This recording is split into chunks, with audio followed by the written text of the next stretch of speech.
అందుకే నేను చెప్పాను, అభివృద్ధి, సంక్షేమం, సుపరిపాలన ఈ మూడు ద్వారా ఈ పేదవాళ్ళని పైకి తీసుకొచ్చే బాధ్యత నాది.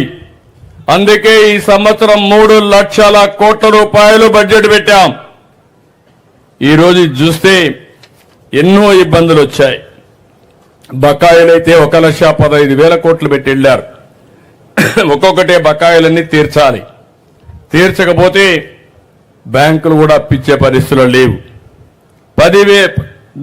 దగ్గర రాష్ట్రంలో 10 లక్షల కోట్ల రూపాయల అప్పుంది. దీనిపైన 25% మన బడ్జెట్ అంతా వడ్డీకి తిరిగి కట్టడానికి సరిపోతుంది. ఒక పక్క దాని అప్పులు వడ్డీ చెల్లిస్తూనే మళ్ళా సంక్షేమాన్ని చేయాలంటే, అభివృద్ధి చేయాలంటే ఎక్కువ సంపాదించాలి.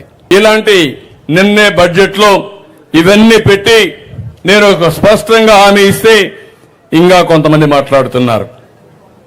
నేను ఆషామాషిగా చెప్పను. ఏ పని చేసినా వాస్తవాలన్నీ మీకే చెప్తా. నా వల్ల కాదంటే కాదని చెప్తా. అవుతుందంటే ఎంత కష్టమైనా పడి మీ రుణం తీర్చుకుంటానని చెప్పి కూడా నేను మీకు తెలియజేస్తున్నా.